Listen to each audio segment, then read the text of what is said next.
मैं बालाजी एजुकेटर अशोक कुमार प्रजापति आप लोगों को एक न्यू वीडियो में हार्दिक स्वागत करते हैं या कुछ भी जैसा भी आप समझिए। देखिए आज का हमारा जो टॉपिक है माइक्रोबायोलॉजी, सूक्ष्म जीव विज्ञान।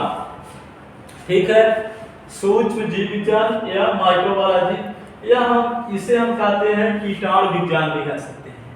ठीक है, तो जैसा कि आप लोगों को पता ही है कि हम एमपी वर्ग एक नीट की यूनिवर्सिटी साथ में पैरामेडिकल स्टाफ, चाहे डीएमएलटी करें, बीएमएलटी करें, ओटी टेक्नीशियन करें, सबके लिए मैं यह वीडियो बना रहा हूं और उसी हिसाब से बनाता हूं ताकि आप लोग अच्छे से अच्छे उसको देखें और आप लोग हेल्पफुल रहे।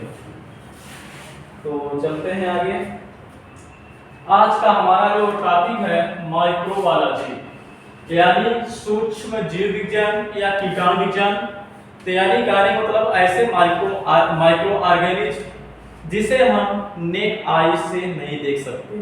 नेक आई से नहीं देख सकते यानी खुली आंखों से नहीं देख सकते। तो क्या हम बंद आंखों से देख सकते हैं? ऐसा नहीं। उसको देखने के लिए हमें एक स्पेशल प्रकार के इंस्ट्रूमेंट की आवश्यकता पड़ती है ना, जिसका नाम है माइक्रोस्कोप। ठीक है, माइक्रोस्कोप। ठीक है, अब तो जिसको हम माइक्रोस्कोप की सहायता से देखते हैं उसे हम माइक्रोबायोलॉजी में उन्हीं सब का अध्ययन करते हैं। अब हुआ कि किनको देखते हैं माइक्रोस्कोप की सहायता से? तो माइक्रोस्कोप की सहायता से हम देखते हैं वायरस को, बैक्टीरिया को, फंगी को, है ना, एलगी को। इन सबको हम अच्छे से माइक्रोस्कोप की सहायता से हम ऑब्जर्व करते हैं या देखते हैं। ठीक है, तो ये आप लोग देख रहे हैं, इमेज के भी समझ रहे हैं। ये क्या है? ये दिख रहा है आप लोगों को यहाँ पे, यह व्यक्ति दिख रहा है। यह क्या कर रहा है? माइक्रो ऑर्गेनिज्म से ऑब्जर्व कर रहा है। बैक्टीरिया यहाँ पर आप देख रहे हैं, बैक्टीरिया और एक बीकर, सब इसी प्रकार से हम क्या करते हैं माइक्रोबायोलॉजी में हम इंस्ट्रूमेंट का प्रयोग करके हम ऐसा देखते हैं। ठीक है, तो जितने पैरामेडिकल वाले होंगे तो सोच रहे होंगे कि हम पैरामेडिकल के माइक्रोबायोलॉजी पढ़ने से क्या मतलब? बेटा माइक्रोबायोलॉजी हम दो प्रकार से माइक्रोबायोलॉजी क्या करते हैं? हम दो प्रकार से देखते हैं। एक क्या होता है प्योर माइक्रोबायोलॉजी, एक अप्लाइड माइक्रोबायोलॉजी। ज्यादातर हम मेडिकल बायोलॉजी जो माइक्रोबायोलॉजी में हम क्या करते हैं कि आप मतलब अप्लाइड माइक्रोबायोलॉजी का प्रयोग करते हैं, है ना, उसका अध्ययन हम करते हैं। तो हम आप लोगों को ये सब के बारे में भी बताएंगे आगे चल करके। तो आप लोग बस बने रहिएगा और हमारी वीडियो को अच्छे से देखिएगा, मतलब ध्यान पूर्वक देखिएगा। ठीक है ना, तब समझ में आएगा आप लोगों को।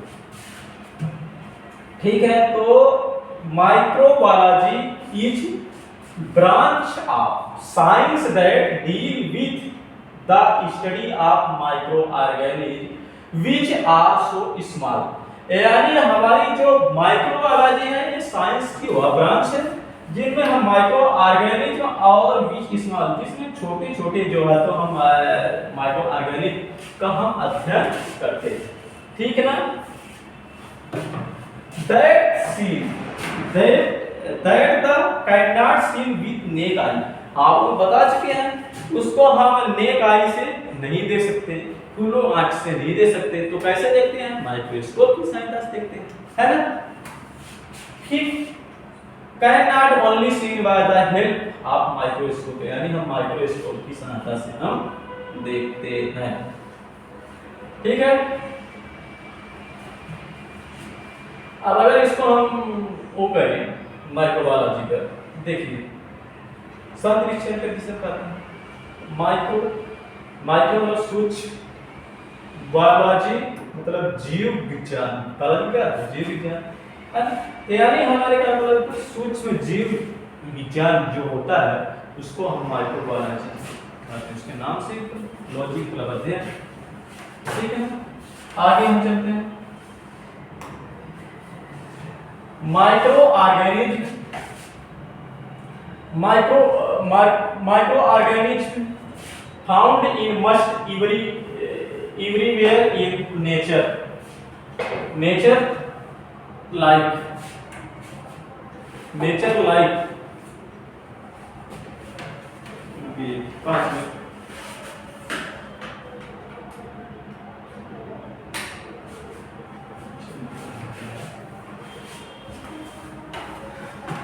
तो micro organism found in must everywhere in nature like soil water और plant surface human breed to animal. यानी हमारे माइक्रो ऑर्गेनिज्म नेचर प्रकृति में और सोइल में मिट्टी में वाटर पानी में और यार हवा में प्लांट सरफेस में और ह्यूमन ब्रीड यानी मनुष्य के शरीर के अंदर भी जो है तो हमारे माइक्रो ऑर्गेनिज्म पाए जाते हैं। और साथ में एनिमल में जो हमारे एनिमल है जैसे गाय भैंस बकरी ये कुछ भी ये सब एनिमल के अंतर्गत है। मनुष्य भी कहते हैं कि एनिमल का ही प्राणी है। ठीक है, तो अब इनकी साइज क्या होती है लेस देन 0.1 mm। ठीक ना। Many organism live in and our body they are normally harmless. यानी कहने का मतलब है हमारे जो अक्सर जो हमारे माइक्रो ऑर्गेनिज्म होते हैं तो हमारे शरीर को क्या करते हैं डिसीज कॉज करते हैं या हमारे शरीर में हार्मफुल होते हैं या हमारे शरीर के लिए हानिकारक होते हैं। ठीक है, फिर and even helpful but under certain condition से माइक्रो ऑर्गेनिक केस डिसीज। कुछ हमारे जो है तो माइक्रो ऑर्गेनिज्म हमारे शरीर के लिए लाभदायक भी होते हैं। ठीक है ना, सभी हमारे शरीर के अंदर जो है तो हानि नहीं पहुंचाते या सभी डिसीज केस कॉज नहीं करते, सभी रोग पैदा नहीं करते। कुछ हमारे शरीर के लिए लाभदायक या बहुत उपयोगी होते हैं। ठीक है ना, आगे चलते हैं। अब देखिए माइक्रो ऑर्गेनिज्म जो हमारे शरीर के लिए हार्मफुल होते हैं या हानिकारक होते हैं डिसीज पैदा करते हैं उसे हम क्या कहते हैं पैथोजन कहते हैं। ठीक है ना, और जो माइक्रो ऑर्गेनिज्म हमारे शरीर के लिए लाभदायक होते हैं और हानिकारक नहीं होते हैं डिसीज पैदा नहीं करते उन्हें हम क्या कहते हैं नॉन पैथोजन भी कह सकते हैं, नॉन पैथोजन भी कह सकते हैं। लेकिन नॉन पैथोजन ना कहें तो दूसरे नाम से कॉमन सेल्स या बेनिफिशियल माइक्रोब कहते हैं। ठीक है ना, नॉन पैथोजन हो गया और बेनिफिशियल माइक्रोब्स हो गया और कॉमन सेल्स ये सब क्या है जो हमारे माइक्रो ऑर्गेनिज्म हमारे शरीर में मतलब क्या होते हैं जो उपयोगी होते हैं हमारे शरीर के लिए या लाभदायक होते हैं उसे हम कॉमन सेल्स बेनिफिशियल या माइक्रोब्स भी कहते हैं। ठीक है ना, अब हम आगे चलते हैं। अब देखिए माइक्रो ऑर्गेनिज्म क्या हो कौन से जीव होते हैं उसके बारे में देखते हैं। वायरस पहला नंबर में वायरस, फिर हुआ बैक्टीरिया, फंगी, एल्गी, पैरासाइट। ठीक है ना, आप ये देख रहे हैं वायरस के बारे में कौन नहीं जानता।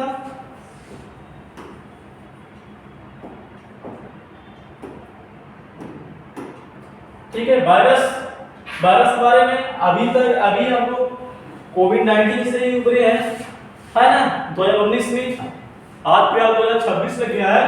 लेकिन ये क्या है बहुत बड़ी महामारी हमारे कोरोना वायरस ने फैला दिया।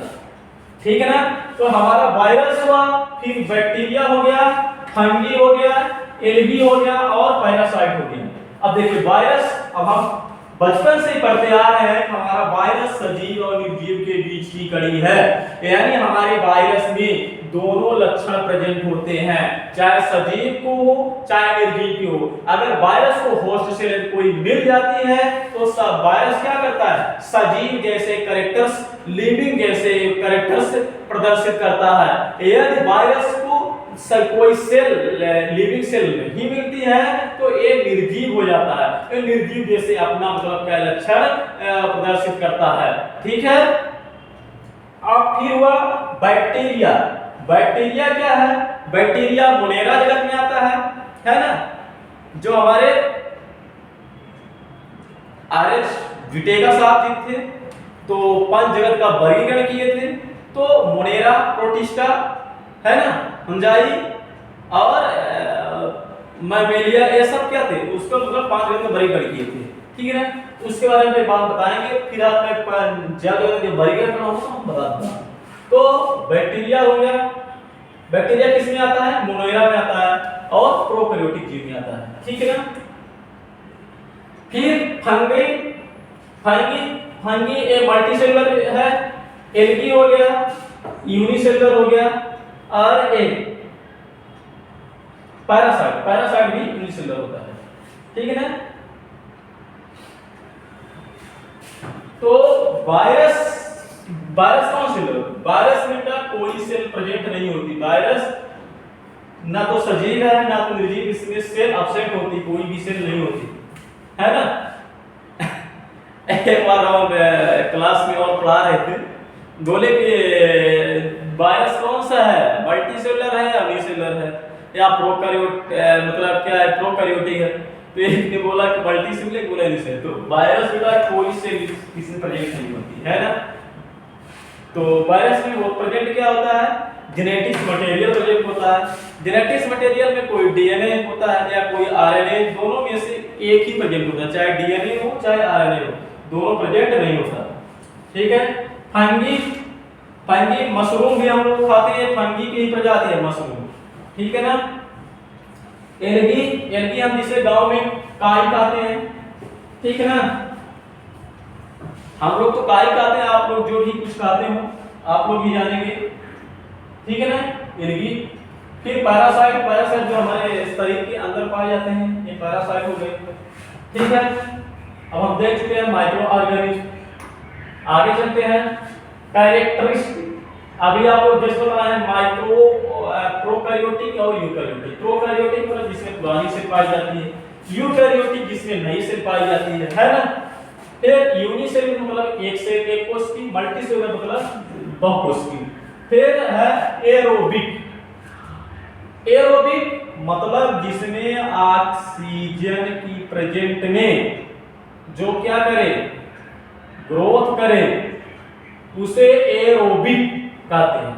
एनारोबिक जिसमें, जिसको ग्रोथ करने के लिए ऑक्सीजन की आवश्यकता नहीं होती। ये सब क्या हुआ, एनारोबिक। एरोबिक जिसमें ऑक्सीजन की आवश्यकता होती है, एनारोबिक ऑक्सीजन जिसमें एब्सेंट होता है, बिना ऑक्सीजन के भी एक माइक्रो ऑर्गेनिज्म ग्रोथ कर सकते हैं। ठीक है। आगे चलते हैं। देखिए अब हम पढ़ने जा रहे हैं branch of micro organism. Branch of microbiology, sorry microbiology में कर दिया, ब्रांच ऑफ माइक्रोबायोलॉजी। ठीक है। Branch of microbiology. देखिए माइक्रोबायोलॉजी दो प्रकार से होती है, एक होती है प्योर, एक होती है अप्लाइड। अब हम प्योर में बैक्टीरिया, प्रोटोजोआ, वायरस, पैरासाइट और माइक्रोलाइज सब के बारे में हम लोग पढ़ते हैं। और अप्लाइड में किसके बारे में पढ़ते हैं, मेडिकल माइक्रोबायोलॉजी। अब मेडिकल माइक्रोबायोलॉजी क्या हुआ, जैसे मान लीजिए किसी को बैक्टीरियल डिसीज हो गया, उसको हम डायग्नोस करते हैं, है ना, उसकी जांच करते हैं। तो ये सब मेडिकल बायोलॉजी के अंतर्गत आ गया, है ना, मेडिकल माइक्रोबायोलॉजी के अंतर्गत हो गया। ठीक है ना। जिससे बैक्टीरियल इन्फेक्शन की वजह से कितने में डिसीज होते हैं, टीबी भी क्या होती है, ट्यूबरकुलोसिस से भी बैक्टीरिया भी डिसीज, है ना। ये तो सर अलग मैटर है, कुछ जीव जो है तो एक दूसरे से शरीर दूसरे फैल जाते हैं, कुछ नहीं फैलते हैं, है ना। तो वो अलग फिर हम उसके बारे में बताएंगे आप लोगों को। लेकिन ये जो है तो मेडिकल माइक्रोबायोलॉजी जो हमारी बैक्टीरियल डिसीज हो गया, जितनी भी डिसीज होती हैं उसके बारे में हम अध्ययन करते हैं। ठीक है। फिर क्या है, food and dairy microbiology. Food and dairy microbiology के अंदर क्या करते हैं, जैसे मान लीजिए हमारा भोजन जो हमारे आजकल देख रहे हैं ना, ऐसे डेयरी में आजकल दूध जो है तो कैसे मिल रहा है, दूध आप पैकेट वाला दूध आप लोग सब कोई खा पी रहे हैं, ठीक है। तो पैकेट वाला दूध उसको कैसे प्रिजर्व किया जाता है, किसको कैसे उसको स्टोर किया जाता है, ये सब हम माइक्रोबायोलॉजी में पढ़ते हैं, ठीक है ना, अप्लाइड माइक्रोबायोलॉजी पढ़ते हैं, ठीक है ना। फिर एग्रीकल्चर माइक्रोबायोलॉजी, एग्रीकल्चर जो हम खाद उत्पन्न कर रहे हैं, है ना, खाद उत्पन्न कर रहे हैं, और साथ में जो खाद के साथ साथ आप लोग देखें जिसमें हम लोग आप आजकल जो है तो क्या कर रहे हैं, खाद तो बना ही रहे हैं, लेकिन साथ में एग्रीकल्चर में आज हम आप लोगों को जेनेटिक्स सप्लाई कर रहे हैं, जेनेटिक्स बायोटेक्नोलॉजी प्रयोग कर रहे हैं, बायोलॉजी मतलब जीव और टेक्नोलॉजी के तहत जेनेटिक्स इंजीनियरिंग को अप्लाई कर रहे हैं, है ना। आप लोगों ने कभी नाम सुना है ना, बीटी बैगन, बीटी कपास, है ना। तो इसमें क्या करते हैं, बीटी बैगन, बीटी कपास क्या है, जैसे मान लीजिए बीटी बैगन में क्या करते हैं, जैसे मान लीजिए कोई बैगन है ना, भाटा जिसे हम कहते हैं हम लोग, तो उसको मान लीजिए कोई टिड्डा या कोई कीट खाता छेड़ कर देता है, देखिए आप लोग इतना देखेंगे छेड़ कर देता है, तो हम उसमें क्या करते हैं, जैसे मान लीजिए कोई जीव है जो छेड़ कर देता है, उसको अंदर इंजेक्ट हो जाता है बैगन, तो हम क्या करते हैं, इसमें जेनेटिक सप्लाई कैसे करते हैं कि मान लीजिए उसका जीन जो है तो उस जीव का जीन ले लिए और उस बैगन को जब हम जेनेटिक सप्लाई कर रहे थे हाइब्रिड तरीके से, तो उसको जीन को डाल दिए, जैसे ही कीड़ा खाएगा बैगन को, तो वो बैगन के उसके आंत को क्या कर देगा, छेद कर देगा, छेद कर देगा तो क्या हो जाएगा, मर जाएगा। तो यानी हमको क्या है, तो खरपतवार बाल जैसे होते थे, सॉरी, जैसे उसमें हम क्या पहले दवा का प्रयोग करते थे ना, अब उसमें जो है दवा का प्रयोग करने की कोई जरूरत नहीं है। अब जो अप्लाइड वाला जो कहने का मतलब है जो जेनेटिक्स जिसमें अप्लाइड हो गई है, तो उसमें खरपतवारनाशी का प्रयोग करते थे, जो कुछ ऐसी बहुत सारी दवाइयां आती थी, तो उनकी जरूरत नहीं होती, वो क्या है खुद मतलब क्या हो जाता है, उसमें जीन ऑलरेडी डाल दिया गया है, जैसे ही जीन डाल दिया गया तो वो अगर किसी टिड्डा खाएगा उसके बैगन को, तो उसके हाथ में छिप जाए तो वो ऑलरेडी मर जाएगा, है ना। तो यानी हम बायोटेक्नोलॉजी का जिसमें उपयोग कर देते हैं एग्रीकल्चर के क्षेत्र में हुआ। फिर फार्मास्यूटिकल माइक्रोबायोलॉजी हो गया, है ना। फार्मास्यूटिकल माइक्रोबायोलॉजी क्या हो गया, जैसे मान लीजिए जितने भी आज लोग डॉक्टर के पास जाते हैं, बहुत सारी एंटीबायोटिक्स की टैबलेट देता है, ये एंटीबायोटिक्स टैबलेट क्या है, ये माइक्रोबायोलॉजी का प्रयोग करके तो आया है, जिसमें हम बैक्टीरिया जो है उसको ग्रोथ को नष्ट किया जा सके, है ना। एंटीबायोटिक्स क्या है, जिसमें बैक्टीरिया मर जाए, है ना। अब क्या है, इंडस्ट्रियल माइक्रोबायोलॉजी में जैसे विटामिन की बहुत सारी टैबलेट आ गई हैं, ठीक है। फिर एनवायरमेंटल माइक्रोबायोलॉजी, एनवायरमेंटल मतलब जो हमारी माइक्रोबायोलॉजी है। अब हम देखते हैं प्योर की तरफ, प्योर की बात कर रहे थे, प्योर में बैक्टीरियोलॉजी। अब बैक्टीरियोलॉजी क्या होता है, स्टडी ऑफ बैक्टीरिया, जिसमें हम माइक्रोबायोलॉजी की जिसमें हम स्टडी करते हैं किसकी, बैक्टीरिया की, उसको हम क्या करते हैं, बैक्टीरियोलॉजी कहते हैं। फिर protozoology, protozoology study of protozoa, ठीक है। Virology study of virus, immunology study of immune system, study of virus, study of virus कभी कभी जब डॉक्टर जाते हैं, डॉक्टर क्या लिख जाता है, अगर ज़्यादा क्रिटिकल कंडीशन है तो अगर कुछ इन्फेक्शन उसमें है तो इसमें क्या लिखा है, वायरोलॉजी, यानी वायरस की भी जांच करना है, ठीक है ना। तो इम्यूनोलॉजी, जैसे मान लीजिए कोई भी माइक्रो ऑर्गेनिज्म जो हमारे शरीर में बाहरी जब इंजेक्ट करता है, तो हमारी जो रोग प्रतिरोधक क्षमता जो WBC होती है, व्हाइट ब्लड सेल्स, तो एक क्या करती है, उससे इंगलप करने का काम करती है, उससे लड़ने का काम करती है, उसमें एक प्रकार से युद्ध होता है ना। तो स्टडी ऑफ इम्यून सिस्टम। फिर पैरासिटोलॉजी, स्टडी ऑफ पैरासाइट, जो हमारे शरीर के अंदर होते हैं पैरासाइट, जीव, उनका अध्ययन करते हैं। माइकोलॉजी, स्टडी ऑफ फंगी, है स्टडी ऑफ फंगी, दो प्रकार से देखें आप लोगों ने, एक हो गया मान लीजिए ईस्ट, एक मोल्ड। तो ईस्ट जिसमें हम खमीर वगैरह बनाते हैं, है ना, ब्रेड बनाते हैं। मोल्ड जैसे मान लीजिए कि हम उसका उपयोग करते हैं, जैसे हमारे आप लोगों ने वो खाया मशरूम, आज लोग बहुत सारे लोग खा रहे हैं, ये मशरूम क्या है, एक फंगी की प्रजाति है।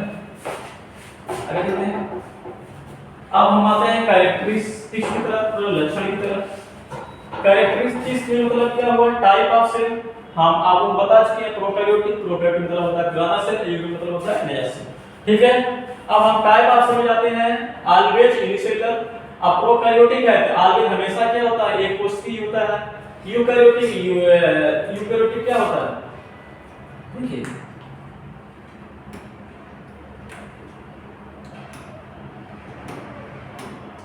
देखिए correct type of cell, type of cell हुआ, ठीक है ना, टाइप ऑफ सेल हुआ। प्रोकैरियोटिक ऑलवेज हमेशा यूनिसेलुलर होगा और यूकैरियोटिक जो है तो यूनिसेलुलर और मल्टीसेलुलर दोनों हो सकते हैं। फिर सेल साइज जो है तो रेंजेस इन फ्रॉम 0.2 mm और ये जो है तो 10 यूएम से लेकर के 100 डायमीटर तक इसका रेंज यूकैरियोटिक होता है। ठीक है ना, ये प्रोकैरियोटिक का। अब आपको पता है प्रोकैरियोटिक मतलब होता है पुराने की सेल, है ना। तो अभी फिर क्या हुआ, न्यूक्लियस वेल डिफाइंड और डिफाइंड न्यूक्लियस नहीं होता, अच्छे से हम उसको नहीं देख सकते, वेल डिफाइंड तरीके से न्यूक्लियस नहीं होता। ठीक है ना, तो न्यूक्लियस एब्सेंट इंस्टेंट दे, फिर यूकैरियोटिक में सब प्रेजेंट रहेगा न्यूक्लियस। ठीक है, राइबोसोम हुआ, राइबोसोम्स जो है तो प्रेजेंट स्मॉल साइज का होता है, ठीक है, लेकिन इसमें जो है तो लार्ज साइज का अच्छे से दिखाई देगा राइबोसोम। फिर डीएनए का अरेंजमेंट सर्कुलर होता है, गोलाकार डीएनए ऐसे होता है। बैक्टीरिया में आप लोगों को बता हो, इसमें लाइनर होता है, सीधी लाइन की तरह ऐसे आप दिखाई देगा। फिर माइटोकॉन्ड्रिया जो है तो प्रोकैरियोटिक में एब्सेंट ही रहेगा, है ना, इसमें प्रेजेंट रहेगा, यूकैरियोटिक में सब प्रेजेंट रहता है। साइटोप्लाज्म जो है तो साइटोप्लाज्म प्रेजेंट रहेगा, लेकिन सेल ऑर्गेनिक जो है तो सभी सेल ऑर्गेनिक क्या होगा, एब्सेंट रहते हैं। ठीक है ना, और इसमें जो है चाहे सेल ऑर्गेनिक हो चाहे साइटोप्लाज्म सब प्रेजेंट रहेगा। ठीक है, एंडोप्लाज्मिक रेटिकुलम एब्सेंट रहेगा प्रोकैरियोटिक में और इसमें जो एंडोप्लाज्मिक रेटिकुलम प्रेजेंट रहेगा। ठीक है, राइबोसोम क्या होगा, यहाँ राइबोसोम प्रोकैरियोटिक में स्मॉल मतलब छोटा होगा और इसमें लार्ज यानी बड़ा होगा। ठीक है, सेल डिवीजन होगा लास्ट में भी और है सेल डिवीजन। सेल डिवीजन जो है थ्रू बाइनरी फिजन द्वारा इसमें सेल डिवीजन होता है। इसमें थ्रू माइटोसिस मियोसिस द्वारा होता है। माइटोसिस मियोसिस हम आप लोगों को सेल डिवीजन बताएंगे अच्छे से। आगे चलते हैं, नेक्स्ट लाइसोसोम। अब देखिए लाइसोसोम एंड सेंट्रोसोम एब्सेंट, इसमें एब्सेंट है, इसमें क्या होगा, इसमें प्रेजेंट होगा। ठीक है, देखिए प्रोकैरियोटिक में एक पुरानी सेल है तो क्या होगा, इसमें एब्सेंट है, इसमें यूकैरियोटिक। ठीक है,